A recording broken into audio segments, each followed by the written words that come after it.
আনসারী। আল্লাহ বলেন দেখবেন এর দেখেন মা আগনা আনহু মা আগনা কোনো উপকারে আসে নাই, কোনো কাজে আসে নাই। মালহু তার মাল, তার সম্পদ, তার ভূমি ফুপারি ব্যাংক ব্যালেন্স চার্জি একটাও কোনো কাজে আসে নাই। ওমা কাসাব এবং সে যা কিছু উপার্জন করেছে এগুলো একটাও তার কোনো কাজে আসে নাই। আল্লাহু আকবার। তাফসীরে মাজিদের মধ্যে লেখা হয়েছে ওমা কাসাব দিয়া হলো তার সন্তানগুলো। প্রত্যেকটা সন্তান আবু লাহাবকে আল্লাহ বেশি সন্তান দিয়েছিলেন, একটা সন্তানও তার কাজে লাগে নাই, একটা সন্তানও কাজে আসে নাই। ইন্তেকালের সময় আবু লাহাবকে গলা দিয়ে খুঁচা দিয়ে ঘর থেকে কোথায় কোথায় বাগিয়ে করে দিলেন, বাগিয়ে করে একবারে রাস্তার পাশে ফেলায় রাখলেন। তার শরীরে বড় বড় ফুরা উঠে গেছে, বড় বড় ফুটা উঠে গেছে। আল্লাহ পূজা দিলাম ইসলামের বিরুদ্ধে যাইবে, দ্বীনের বিরুদ্ধে যাইবে, তাকে খাতির করা হবে না। নবীর চাচা হইল খাতির নাই, নবীর চাচা হইল খাতির নাই। ঠিক কিনা দেখা আল্লাহ রাব্বুল আলামিন আবু লাহাবের শরীরে বড় বড় ফুরা দিয়া দিলেন, বড় বড় ফুরা। ওই ফুরা থেকে পুঁজ বাহির হয়, ওই ফুরা থেকে রক্ত বাহির হয়। রক্ত বাহির হওয়ার কারণে গলের ভিতরে দুর্গন্ধ সৃষ্টি হয়। সেই জন্য তার স্ত্রী তাকে নির্দেশ করে না পূজা করে এরপরে ডাক দেওয়া ছেলে তখন আপনার ঘর থেকে তাড়াতাড়ি বাহির করে দেয়, বাহির করে দেয়। তার গর্তে করে ডাকতে পারে না। আল্লাহ বলেন তোরা তো বাহির করস নাই, আমি আল্লাহ তারা বাহির করে দিয়েছি।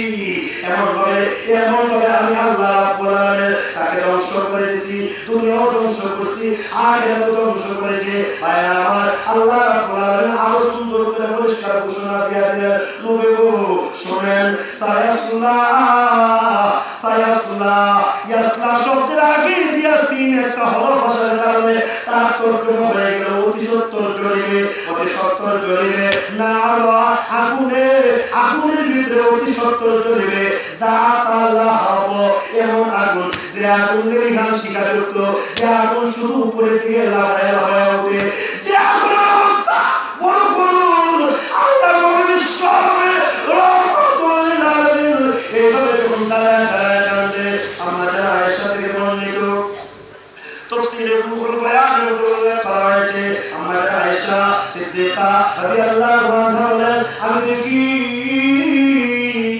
আমার ঘরের ভিতরে কান্নার আওয়াজ পাওয়া যায়, আমার ঘরের ভিতরে কান্নার আওয়াজ। আমরা যারা আয়েশা বলেন, তিরমিজি শরীফে এই ঘটনাটা আছে। আমরা যারা আয়েশা বলেন, আমি শুনতে পাই আমার ঘরের ভিতরে জাকা কলের মতো আওয়াজ বাহির হয়, আটা পিষলে যেমন আওয়াজ বাহির হয়, ডাল পিষলে যেমন আওয়াজ বাহির হয়, আমার ঘরের ভিতরে এরকম কান্নার আওয়াজ বাহির হয়। আমরা যারা আয়েশা বলেন, আমার ঘুম ভেঙে গেল, আমার ঘুম ভেঙে গেল। ঘুম থেকে উঠে দেখি আল্লাহর নবী বিশ্বনবী রাহমাতুল্লাহ আলাইহি দাঁড়ায় দাঁড়ায় কাঁদে, দাঁড়ায় দাঁড়ায় কেঁদে এইভাবে কাঁদতেছে, আর চোখ দিয়ে ঝরঝর করে চোখের পানিগুলো পড়তে আছে। নবী আলাইহিস সালাতু ওয়াস সালামের দাড়ি মুবারক ভেসে যাচ্ছে, সিনা মুবারক ভেসে যাচ্ছে। আমরা নবীর অবস্থা দেখে কি করব?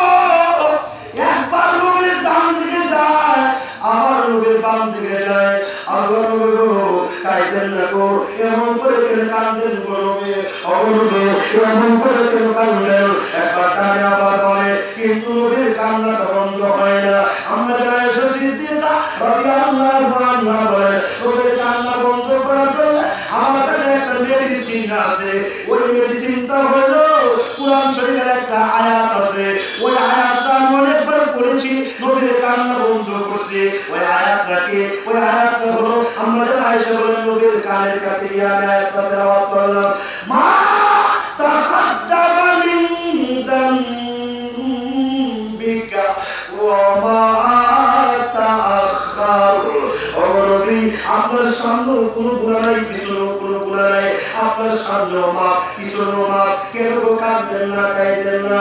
আমরা আয়েশা বলেন, হঠাৎ করে দেখি আল্লাহর নবী বিশ্বনবী রহমাতুল্লাহ আলাইহি একটা হাত দিয়া আমাকে সরায়া দিলেন, একটা হাত দিয়া আমাকে সরায়া দিলেন, সরায়া আল্লাহর নবী রুকুতে গেলেন, রুকুতে গিয়ে নবী আলাইহিস সালাম অনেক মর্তবা বললেন সুবহান রাব্বিয়াল আযীম, সুবহান রাব্বিয়াল আযীম। হঠাৎ করে দেখি নবী সুবহান রাব্বিয়াল আযীম বন্ধ হয়ে গেল। আমরা আয়েশা বলেন টেনশনে পড়ে গেলাম, আমি নবীর কাছে গেলাম, কাছে গিয়ে দেখি আস্তে আস্তে নবী উচ্চারণ করতেছে আল্লাহুম্মা উম্মতি আল্লাহুম্মা উম্মতি আল্লাহুম্মা ইগফির উম্মতি। এমন তসবিহ করে রুকু থেকে উঠলেন, রুকু থেকে উঠলেন, উঠে সামি আল্লাহু লিমান হামিদা বলে দাঁড়াইলেন, দাঁড়ায়ও কাঁদে আল্লাহুম্মা উম্মতি আল্লাহুম্মা উম্মতি বলে কাঁদে। সারদাই গিয়া কয়েকবার দোয়া বললেন সুবহান রাব্বিয়াল আলা, সুবহান রাব্বিয়াল আলা। এরপর আওয়াজটা আবার বন্ধ হয়ে গেল। আমরা যারা বলেন আমার বুকের ভিতরে যন্ত্রণা শুরু হয়ে গেছে। আল্লাহর নবীর সামনে রাহমাতুল আলামিন ইন্তেকাল করছে কিনা, নবী কি দুনিয়ার ময়দান থেকে বিদায় হয়ে গেল কিনা, আমি নবীর কাছে গেলাম, এমনি দেখি আল্লাহর নবীর সামনে রাহমাতুল আলামিন কয়েক কিছুক্ষণ পরে পরে উম্মতি উম্মতি বলে কাঁদে, উম্মতি আল্লাহুম্মা উম্মতি উম্মতি আল্লাহুম্মা ইগফির উম্মতি বলে বলে কাঁদে। আমরা আয়েশা বলেন কি করব, গভীর রজনী কার কাছে যাইবো? আমি আমার আব্বার কাছে যাইতাম, কিন্তু রাত্রের বেলা ঘর থেকে বাইরে হইতে পারি না। আমি জানি তো আমার আব্বা যদি আমার আব্বা নবীর কান্না বন্ধ করতে পারতো। আমরা আয়েশা বলেন আমি নবীর পাও মুবারকের দিকে তাকায় দেখি দুইটা পাও মুবারক বালিশের মতো ফুলে গেছে। নবী দাঁড়ায় থাকতে থাকতে তেলাওয়াত করতে করতে আল্লাহ নবী বিশ্ব নবী রাহমাতুল আলামিন ওনার দুইটা পাও মুবারক বালিশের মতো ফুলে গেছে। আমরা আয়েশা সিদ্দিকা রাদিয়াল্লাহু আনহা বলেন আমি নবীর কাছে এবং আল্লাহর কাছে কান দিয়া আল্লাহ আল্লাহ তোমার নবী কার কত কান দেবা আর কত কাঁদাইবা। এমনি দেখি দরজার সামনে এসে একজন সাহাবী ডেকে বলে আসসালাতু ওয়াসসালামু আলাইকা ইয়া রাসূলুল্লাহ, আসসালাতু খায়রুম মিনান নাওম। সুবহানাল্লাহ, আপনি বলেন সুবহানাল্লাহ, আসসালাতু খায়রুম মিনান নাওম, আসসালাতু খায়রুম মিনান নাওম। ঘুম থেকে নামাজ পড়ো, ঘুম থেকে নামাজ পড়ো। আল্লাহ নবী গো উঠেন গো, ঘুম থেকে উঠেন, ঘুম থেকে উঠেন। এমন তখন আয়েশা সিদ্দিকা রাদিয়াল্লাহু আনহা বলেন মান আনতা ওয়া মা ইসমুকা, তুমি কে গো, তোমার নাম কি? এমনি ডাক দেয়া কয় আম্মা আনা বিলাল, আমি বিলাল গো, ও আম্মা আমি বিলাল, আমি মুয়াজ্জিন। আল্লাহ নবীকে ঘুম থেকে উঠে দেন। আমরা আয়েশা সিদ্দিকা রাদিয়াল্লাহু আনহা ডাক দেয়া কয় এ বিলাল, তুমি কি মনে করেছো আল্লাহ নবী ঘুমাইছে? না, আল্লাহর কসম নবী ঘুমায় নাই রে, নবী তন্দ্রা যায় না, সারা রাতের ভিতরে নবী ঘুমায় না। নবী কাঁদে উম্মতি উম্মতি বলে, নবী আমার কথা শুনে না, আমার কথা শুনে না। তুমি আসো ঘরের ভিতরে নবীকে ডাক দাও।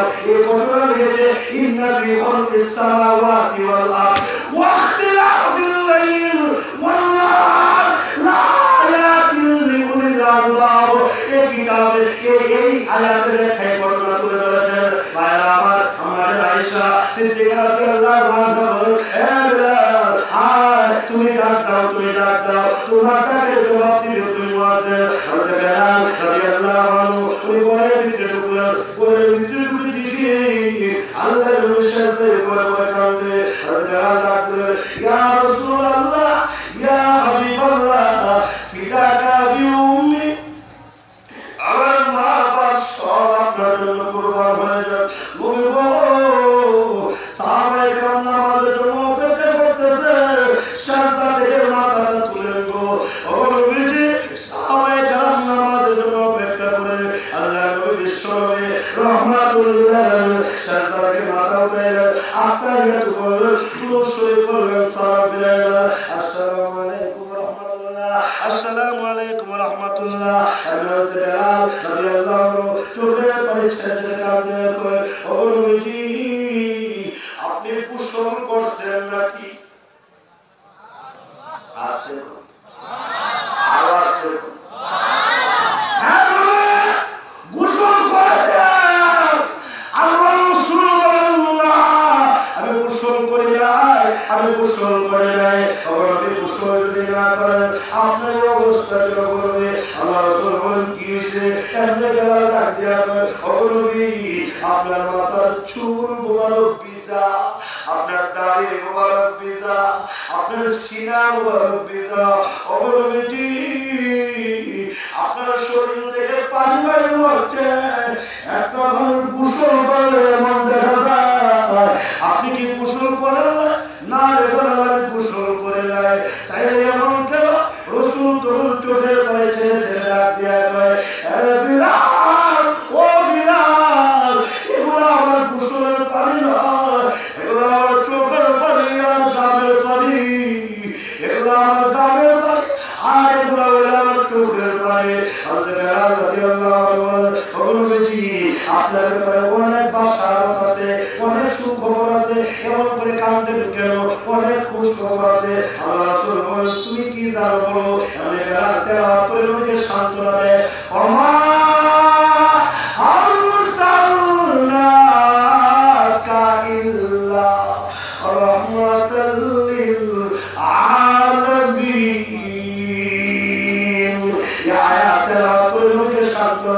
আল্লাহ রাসূল বলেন, এ বেলাল আমি কেন কাঁদছি জানোনি?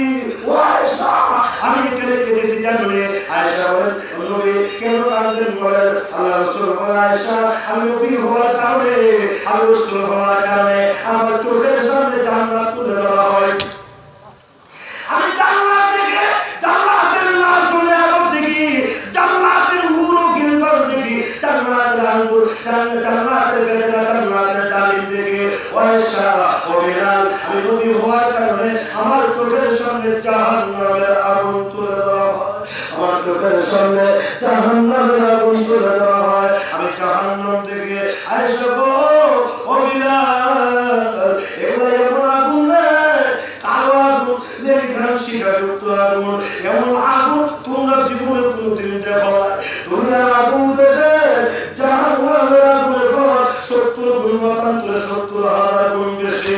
ও আয়েশা ও বিলাল আমি যখন দেখি জাহান্নামের আগুন তখন আমি হযরত জিবরাইলকে জিজ্ঞাসা করে, হে জিবরাইল এই আগুনের ভিতরে আমার উম্মতকে ফেলানো হবে কিনা, আমার উম্মতকে এই আগুনের ভিতরে ফেলানো হবে কিনা? জিবরাইল তখন ডাক দেয়, সদাকতা ইয়া রাসূলুল্লাহ, বলতে এই আগুনের ভিতরে আপনার উম্মতকে ফেলানো হবে।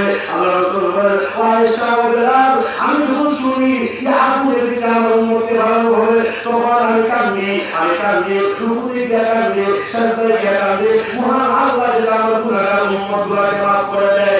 গুনাহগার উম্মতের জন্য কাঁদি, কিন্তু আবু লাহাবের ব্যাপারে বলা হয়েছে এই আগুনের ভিতরে আবু লাহাবকে ফেলানো হবে। আল্লাহ বলেন, ইয়াসলা নারান তালাহা, এই আগুনের ভিতরে যে আগুন রাসূলকে দেখানো হয় এই আগুনের ভিতরে আবু লাহাবকে ফেলানো হবে। আল্লাহ বলেন, শুধু আবু লাহাব নয়, শুধু আবু লাহাব নয়, ওয়ামরাতুহু আবু লাহাবের স্ত্রীকেও এই